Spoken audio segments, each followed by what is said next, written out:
एक समय की बात है, एल्डोरिया नामक राज्य में एक दुखद और उथल-पुथल भरी कहानी सामने आई। राजा एल्ड्रिक, जो एक परोपकारी और बुद्धिमान शासक थे, ने एक समृद्ध राज्य बनाया था, जिसे उनकी प्रजा बहुत प्रिय मानती थी। उनके पास एक बेटी थी, राजकुमारी एलारा, जो उनके जीवन की रोशनी थी। उनकी माँ, रानी सेराफिना, महत्वाकांक्षा और छिपे हुए अंधकार की महिला थीं। एक सर्दी के मौसम में राजा एल्ड्रिक गंभीर रूप से बीमार पड़ गए और अपने मृत्युशैया पर उन्होंने राजकुमारी एलारा को बुलाया। अपनी अंतिम क्षणों में उन्होंने अपनी सारी संपत्ति और एल्डोरिया के भविष्य को उसकी जिम्मेदारी में दे दिया, क्योंकि उन्हें उसकी दयालु हृदय और सक्षम मस्तिष्क पर विश्वास था। उनके मरने के बाद पूरा राज्य शोक में डूब गया। रानी सेराफिना का दुख जल्द ही गुस्से में बदल गया।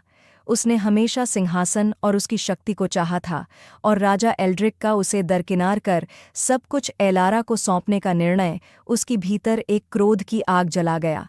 उसने ठान लिया कि वह अपनी बेटी को समाप्त कर जो उसका हकदार है उसे ले लेगी। राजकुमारी एलारा खतरे को भांपते हुए शाही महल से भाग गई। उसे पता था कि उसकी जीवन रक्षा छुपने और अपनी माँ से चतुराई में जीतने पर निर्भर है।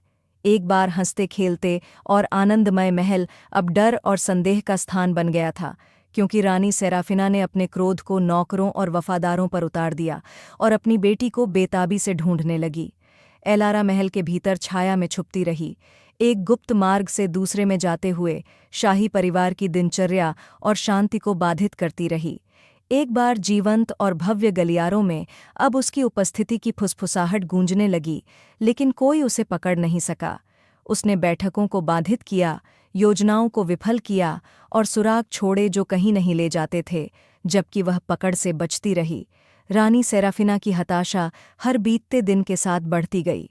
उसने जासूस और भाड़े के सैनिकों को अपनी बेटी को पकड़ने के लिए भेजा, लेकिन एलारा की चतुराई और संसाधनशीलता हमेशा उसे एक कदम आगे रखती थी।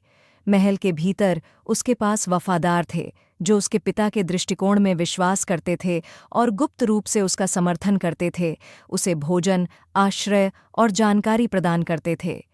लगातार खतरे के बावजूद एलारा ने कभी अपने पिता के न्यायपूर्ण और समृद्ध राज्य के सपने को नहीं खोया। उसने सामान्य लोगों का समर्थन जुटाना शुरू किया, जो उनके दिवंगत राजा से प्यार करते थे और एलारा में बेहतर भविष्य की उम्मीद देखते थे।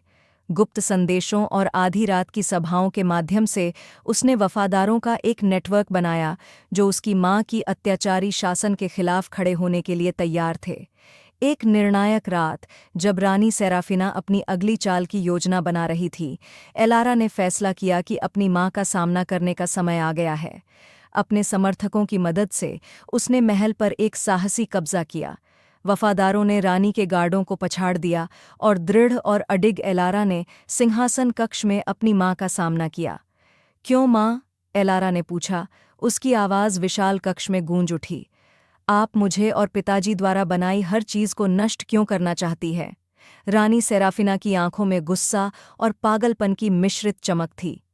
तुम हमेशा उसके प्रिय थी, उसने थूकते हुए कहा। उसने तुम्हें सब कुछ दिया, मुझे कुछ नहीं।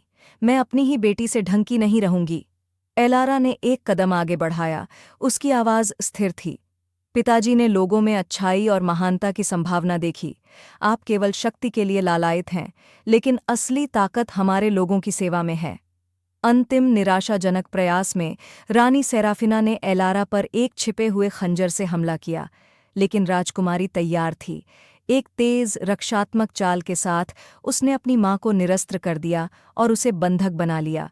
एल्डोरिया के लोग, जिन्होंने लंबे समय तक रानी सेराफिना के शासन में दुख सहा था, उनकी गिरफ्तारी की खबर फैलते ही खुश हो गए।